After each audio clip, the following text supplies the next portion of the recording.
नमस्कार. आजच्या भागामध्ये आपल्याला असं पाहायला मिळणार आहे की सार्थकने आनंदी आणि सार्थकच्या लग्नाचं सेलिब्रेशन म्हणजे एक छोटीशी पार्टी ठेवलेली आहे. कारण लग्न तर झालेलं होतं पण त्याचं रिसेप्शन बाकी होतं, त्यासाठी ही पार्टी अरेंज केलेली आहे. तर त्याने आनंदीसाठी एक सुंदर असा ड्रेस गिफ्ट केलेला आहे. तो परीसारखा ड्रेस आहे आणि त्याने तिला सांगितलेलं आहे, तो सरप्राईज तिला दिलेला आहे, तो ड्रेस घालून आनंदीने पार्टीला यायचं आहे. तर इकडे केदारला मात्र आता समजलेलं आहे की अरविंद हा त्याच्यासाठी धोका होऊ शकतो. अरविंद हा त्याला खूप मोठ्या गोष्टींमध्ये अडकवू शकतो. त्यामुळं केदारने असं ठरवलेलं आहे की या म्हाताऱ्याला आपण संपवायचं आहे. त्यासाठी तो हे सर्व कारस्थान करत आहे. म्हणजेच केदारचा अरविंदला संपवण्याचा प्लॅन आहे आणि तो ते करत आहे.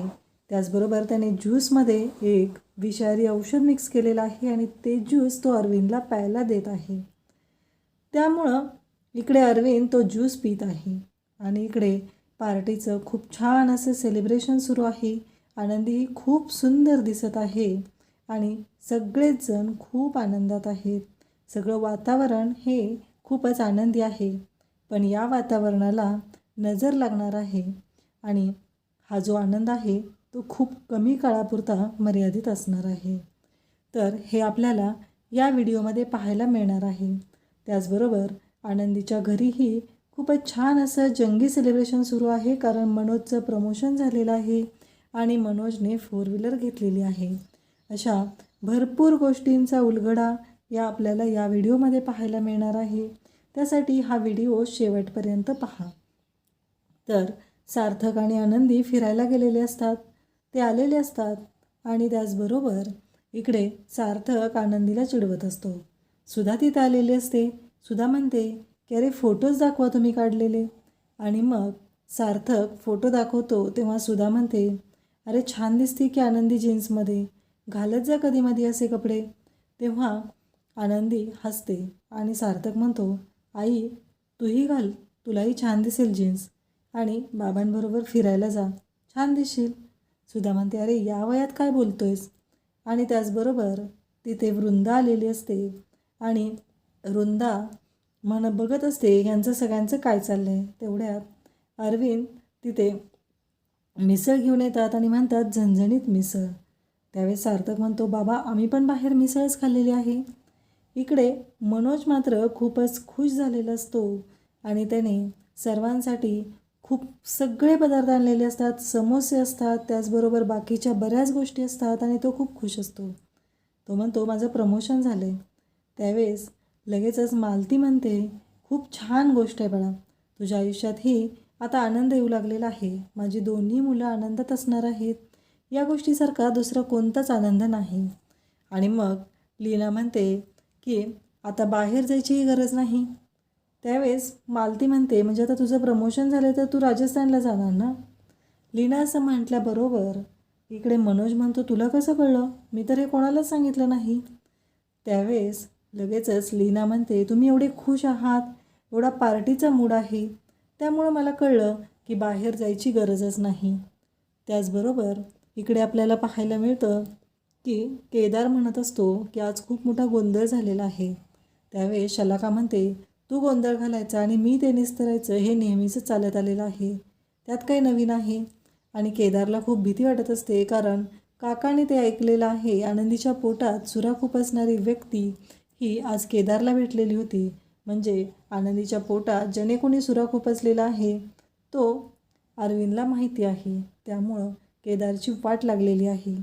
आणि इकडे खाली पार्टी सुरू आहे आणि केदारचं तोंड पाहताच वृंदाला कळतं की याने कुठेतरी माती खाल्लेली आहे. आनंदी किचनमध्ये तयारी करत असते. तेवढ्यात सार्थक तिथे येतो. सार्थक म्हणतो हे काय करताय. आनंदी म्हणते केक बनवते. तेव्हा सार्थक म्हणतो पण केक आपण ऑर्डर केला असता ना, कशासाठी. आनंदी म्हणते हा केक मी आईबाबांसाठी बनवते. तेव्हा आनंदी सांगू लागते की कसं आहे माहिती आहे का, या घरातली सून आहे मी, आनंदाचे प्रसंग लक्षात ठेवायला पाहिजेत ना मला, त्यासाठी मी हे करते. उद्या तुम्ही मला सांगितलं नाहीत पण आईबाबांची ॲनिव्हर्सरी आहे, त्यासाठी मला हा केक बनवायचा आहे. हे ऐकल्यानंतर सार्थकलाही खूप छान वाटतं. सार्थक म्हणतो, अरे वा, तुम्ही पण आता कर्त्या सुनेसारखे या घरात राहायला लागलेला आहात. तेव्हा आनंदी म्हणते, हो ना, मला ते राहिलंच पाहिजे, सगळे आनंदाचे क्षण जपले पाहिजेत. तेव्हा ती सांगते, मी आईबाबांच्या रूममध्ये चहा घेऊन गेले होते. मग बाबांना आई विचारत होत्या की तुम्ही हे मिसळ आतमध्ये रूममध्ये खोलीत का आणली खायला. तेव्हा बाबा सांगत होते, जेव्हा आपल्या लग्नाच्या आधी आपण सगळेजण भेटलो होतो तेव्हा माझ्या सासऱ्यांसोबत मी मिसळ खायला बसलो होतो, पण मी एकटक तुझ्याकडे पाहत होतो. तेव्हा तर मी मिसळ तुला भरवू शकलो नाही, पण आता मी भरवू शकतो म्हणून इथं घेऊन आलो आहे. आणि उद्या आपल्या लग्नाचा 35वा वाढदिवस आहे. तू माझ्या आयुष्यात ही 35 वर्ष आनंदाने घालवलेली आहेत. ते मी ऐकलं, त्यामुळं मला कळलं की त्यांच्या लग्नाची ॲनिव्हर्सरी आहे, म्हणून हा केक. मग सार्थक म्हणतो, मीही तुम्हाला मदत करेल हा केक बनवण्यासाठी. आणि सार्थक आनंदीला मदत करू लागतो. तेव्हा आनंदी म्हणते की अहो, मला मदतीची गरजच नाही आहे, का करताय तुम्ही. आणि त्याचवेळी सार्थक तिला सांगत असतो की मी तुमच्यासाठी रूममध्ये एक गिफ्ट ठेवलेलं आहे, ते तुम्ही नक्की जाऊन बघा. आणि नेमकी तीच गोष्ट शलाकाने ऐकलेली असते आणि शलाका म्हणत असते की आता यांच्या गिफ्टची वाट लावायचीच आहे. कारण शलाकाला हा जो आनंद असतो तो बघवत नसतो, त्यासाठी तिचं हे सगळं चाललेलं असतं. सार्थक आनंदी आनंदाने ह्या सगळ्या गोष्टी एन्जॉय करत असतात. सार्थक मात्र आनंदीला म्हणत असतो की मला काय पाहिजे ते तुम्हाला चांगलंच माहिती आहे, पण तुम्ही मला ते देत नाहीत, तुम्ही द्या ना. तेव्हा आनंदी लाजत असते. ती म्हणते की नंतर. आणि सार्थक आनंदीच्या जवळ येत असतो, तो तिला मिठीत घेत असतो. तेव्हा मात्र आनंदी म्हणते की सर, 1 मिनिट, मी नक्की, तुम्ही डोळे बंद करा बरं. आणि सार्थक आनंदीला डोळे बंद करायला होते. आनंदी सार्थकला डोळे बंद करायला होते. आणि त्याचवेळी आनंदी केकचं बॅटर तयार करत असते आणि त्यातलं केकचं बॅटर घेते आणि सार्थकच्या नाकाला लावते. त्या क्षणी सुधा तिथे आलेली असते आणि म्हणते, काय चाललं तुमच्या दोघांचं. आणि मग सार्थक बाजूला गेलेला असतो, कारण सार्थकच्या लक्षात येतं की आईने हे सर्व पाहिलेलं आहे. आणि मग सुधा म्हणते, नक्की काय प्रॉब्लेम आहे, माझ्या सुनेला का सारखा त्रास देतोस तू. त्यावेळेस सार्थक म्हणतो, त्रास कुठं देतोय, मी मदत करतोय तिला. तेव्हा सुधा म्हणते, हो का, मदत करतोयस तू. तेव्हा सार्थक म्हणतो, हो, मी मदतच करतोय. सुधा म्हणते, वाटत तर नाही मदत करतोय, त्रासच देतोयस ना. बरं, तुझी मदत दिसेल सगळ्यांना. म्हणून सुद्धा स्वतःच्या पदराने सार्थकचं नाक पुसते आणि त्याला म्हणते की आता जा. त्यानंतर आपल्याला पाहायला मिळतं, इकडे अरविंद सगळी तयारी करून घेत असतो. खूप छान असं सेलिब्रेशन करायचं असतं, हे सार्थकने सांगितलेलं असतं. घरी पार्टी आहे, तेवढ्यात केदार तिथे येतो आणि म्हणतो, तेव्हा अरविंद चिडलेला असतो. अरविंद म्हणतो, तू शांत बस, मला सगळं माहिती आहे हे सगळं काय चाललेलं आहे ते. कारण मगाशी ज्या व्यक्तीबरोबर तू बोलत होता ती व्यक्ती म्हणजे आनंदीच्या पोटात सुरा खुपसलेली ती व्यक्ती आहे. त्याच्यामुळं तू शांतच राहा, कारण तू काय केलेलं आहे ते मला चांगलंच माहिती आहे. हे जेव्हा केदारला काका बोलतो तेव्हा केदारची वाट लागते.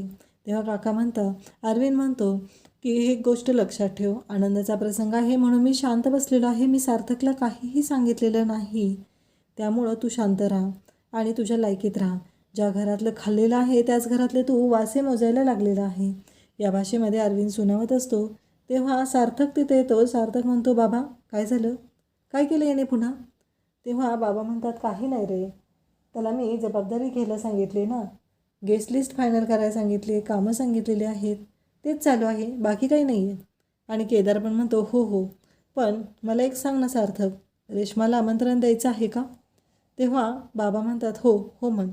आणि बाबा सार्थकला रेश्माला आमंत्रण द्यायला सांगतात. त्यानंतर आपल्याला पाहायला मिळतं, इकडं मनोज खूप खुश असतो आणि तो बोलत असतो. तो म्हणत असतो, डिलिव्हरी उद्याच पाहिजे, उद्या मिळाली ना तर खूप बरं होईल, असं तो फोनवरती सांगत असतो. तेवढ्यात लीना तिथे येते आणि म्हणते, मला माहिती आहे कशाबद्दल बोलतोयस ते. तेव्हा तिला मनोज म्हणतो, तू शांत राहा ना, काय झालं नक्की. तेव्हा लीना म्हणत असते, मी सांगू का कशाबद्दल तुझं बोलणं चालू आहे ते. आणि लीना मनोजला म्हणत असते की आता मला कळलं आहे. आणि ती त्याच्या खिशातली जी पावती आहे ती दाखवते. तर मनोज म्हणतो, सेकंड हँड आहे. लीना म्हणते, सेकंड हँड का असे ना, आपल्या घरात 4 चाकी येते. तेव्हा मनोज म्हणतो, मी ठरवलं होतं जेव्हा माझं प्रमोशन होईल ना त्या दिवशी दारात 4 व्हीलर असणार आहे आणि तुम्हाला सगळ्यांना सरप्राईज असणार आहे. आई बाबा तुम्हाला सगळ्यांना खूप छान वाटेल हे मी ठरवलेलं होतं. त्यावेळेस इकडे लीना खुश होते आणि मनोजही खुश होतो. लीना म्हणते, तुम्ही खुश तर मी खुश, मलाही खूप आनंद झालेला आहे. असं म्हणत लीना आणि मनोज एकमेकांना मिठी मारतात. त्यानंतर आपल्याला पाहायला मिळतं की इकडे आनंदी त्याचबरोबर सर्वजण तयार होत असतात. सुधा मात्र सुंदर तयार झालेली असते आणि ती खाली आलेली असते. त्याचवेळी तिथे सर्वजण असतात. आदर्श असतो, अरविंद असतो, तर शकू तिथे येते. शकू म्हणते की खरंच मॅम खूप छान दिसत आहे. त्यावेळेस अगदी काजलसारखं दिसतं आहे अशी ती कॉम्प्लिमेंट देते. त्यावेळेस अरविंद तिथं असतो. अरविंद म्हणतो फक्त मॅमच सुंदर दिसत आहे, मी नाही दिसत. तेव्हा शकू म्हणते की सर तुम्हीही खूप छान दिसत आहे. आता मॅम काजल म्हणलं की तुम्ही शाहरुख खान. त्याच वेळी बेनारे कुठे आहेत असं विचारलं जातं. तेव्हा शकू म्हणते की अचानक त्यांना काम आलं, तुम्हाला माहिती आहे ना, ऑफिस म्हणजे बेनारेंची दुसरी बायको, त्याच्यामुळं बेनारे तिकडे बिझी आहेत असं ती सांगत असते आणि त्यांच्यावर खूप जबाबदारी आहे ना, त्यामुळं ते येऊ शकलेले नाहीत असं शकूने सांगितलेलं असतं. तेवढ्यात सार्थक तयार होऊन येतो. सार्थक खूप सुंदर दिसतो. मग सुधा सार्थकला काजळाची टीक लावते. त्यानंतर आपल्याला पाहायला मिळतं इकडे आनंदी रूममध्ये असते आणि आनंदी ती चिठ्ठी बघते. त्या चिठ्ठीमध्ये लिहिलेलं असतं सार्थकने की तुम्ही मला परीसारखे दिसायला हवे आहात, म्हणून हा सुंदर ड्रेस मी तुमच्यासाठी आणलेला आहे, तर तुम्ही तो ड्रेस घालून तयार व्हा. इकडे शलाका येते आणि वृंदाला किचनमध्ये घेऊन येते. वृंदा म्हणते मला इथे किचनमध्ये का घेऊन आलेली आहेस. तेव्हा शलाका सांगते तुला माहिती आहे का, त्या सार्थकने ना खूप छान प्लॅन केलेला आहे, पार्टी द्यायची आहे ना त्याला, त्यामुळं, आणि आनंदीसाठी त्याने ड्रेस आणलेला आहे आणि मी मजा केली. मी तो ड्रेस उसवला आहे, त्याची शिलाई उसवून ठेवली. आनंदी जेव्हा तो ड्रेस घालून खाली येईल ना तेव्हा मजा येणार आहे असं ती सांगत असते. त्याचवेळी इकडे वृंदाही खुश होते. आता उद्याच्या भागामध्ये पार्टी सुरू झालेली असते आणि बलून्स असतात, तर रेड बलून हा पकडून घेऊन जायचं असतं आणि तो सार्थक आनंदी त्याने डोक्याने तो बलून पकडलेला असतो एका बास्केटमध्ये नेऊन तो टाकायचा असतो. इकडे केदार खूपच टेन्शनमध्ये असतो. तो जातो आणि ज्यूसमध्ये औषध मिक्स करतो आणि तो ज्यूसचा ग्लास अरविंदच्या शेजारी आणून ठेवतो. अरविंद तो ज्यूस पितो कारण केदारला काही करून अरविंदला संपवायचं असतं. अशाच अपडेटसाठी चॅनलला सबस्क्राईब करा. थँक्यू.